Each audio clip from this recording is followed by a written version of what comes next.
כאן סרוגים, אנחנו שבועיים לפני הבחירות בארצות הברית, ומצטרף אלינו דוקטור מייק אוונס, יועץ הנשיא דונלד טראמפ.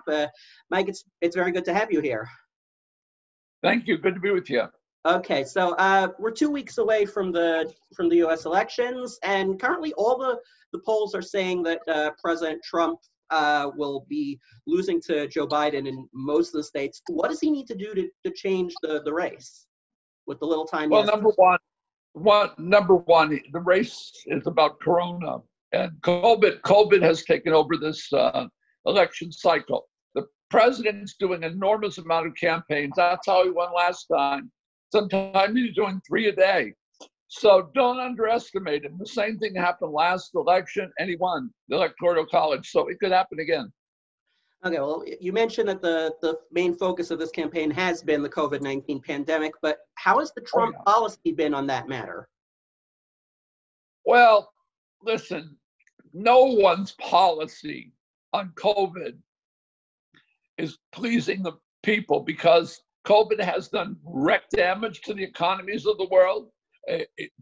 There's no vaccine yet. It's almost impossible for anybody to get an A on COVID. No one's going to get an A. The best they can get is a C. And is that what you think he has gotten with their policy? Yeah, I don't think he's getting a. Listen, I advised him way back. Don't get involved with COVID. Let the vice president handle it because someone's going to get blamed to let him have a bullseye on his back because it's a no-win. Whoever's involved is going to get blamed no matter what. Well, obviously the main story of the last few weeks regarding COVID was President Trump and his wife Melania's diagnosis with the disease. How has that exactly affected the campaign, the election? Well, the good news is he recovered so quick. If he hadn't recovered quick, then the election would be over. I mean, because he's got a campaign, and he's an incredible campaigner. So, he's back. He's energized. He's giving it 110%. And don't underestimate the pro-Israel evangelical vote. I lead that vote. I have 71 million followers. They are 100% on board because they know he has exceeded all of our expectations. So if he wins, probably that will be the block that will give him the election.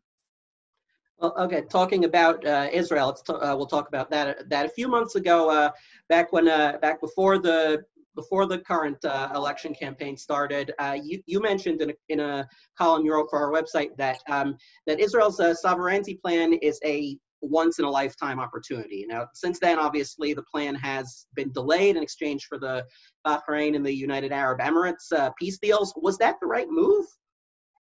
Well, listen, I predicted 2 years ago that 5 to 6 Arab states are going to make peace with Israel. I said at the Jerusalem Post Summit 2 years ago.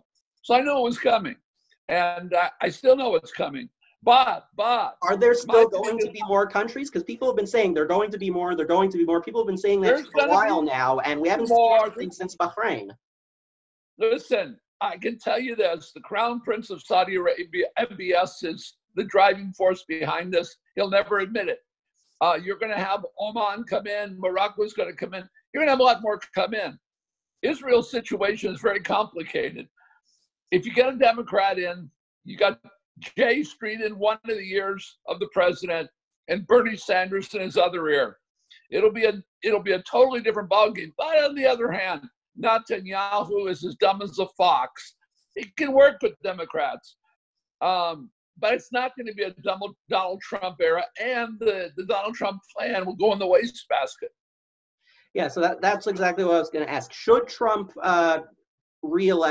get reelected, will the sovereignty plan still be able to move forward, or has that been shelved in favor of the incoming peace agreements? No, the sovereignty plan. Listen, the peace agreements were part of the sovereignty plan. If Trump is reelected, you'll have probably 3 to 4 more countries making peace. And by the way, these are the bankers for the PA. They make peace with Israel the cash is cut off. You can't fund terror without cash. So this is brilliant and strategic. It's really draining the swamp. So it'll be incredibly good for Israel if the president's reelected. Okay, and I'll on the other hand, I will say that many of the Republicans have been warning that Biden winning the election will be actually dangerous for Israel. Is that really the case, or is it just? No, I don't believe that. Shimon Peres was my chairman, and I'm a Republican. Biden is pro-Israel.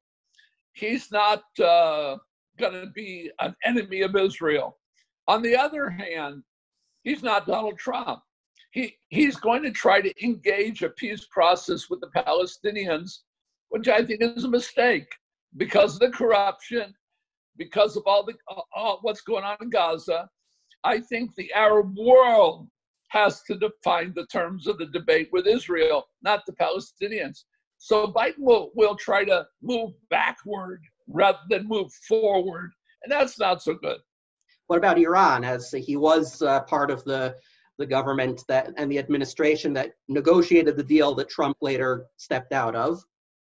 Iran will be very happy. I know the foreign minister. I've met with him. He'll be very happy. They'll all kiss up to Biden and make all kinds of promises that they're not going to keep. And Israel will suffer for it. Okay. One last thing is that a recent survey that was published this week said that American Jews actually are mostly going to vote for Biden as opposed to the Israeli Jews who, both according to survey and according to other people who we spoke to in the past few weeks, will be supporting Trump. How do you explain the difference between the two Jewish communities, the Americans and the Israelis? Well, Israelis are sabras, and the Israelis, they're strong and they're tough and they say what they believe, and it's no BS. And that's why they like Donald Trump, because even though you don't agree with everything he says who he is. Now, on the other hand, the average Jewish person in the U.S. is they're more of a Biden type of character, where they want everything to be politically correct. And Donald Trump is not politically correct, but he's got a huge set of balls. And either you love him or you hate him. And I think Israelis get Donald Trump, and they're okay with him because they know he does what he says. He says what he thinks. He could be Israel's prime minister. Maybe if the current campaign doesn't work out, he'll run over here. Although I wouldn't want to see him against Netanyahu. Anyway, Dr. Well, Mike, I don't think he should. My advice to Netanyahu was boot out Gantz and put Trump in, and it'll be the dream team. That'll certainly be an interesting sight to see. Dr. Mike Evans, thank you for your time with us. Thank you. All the best.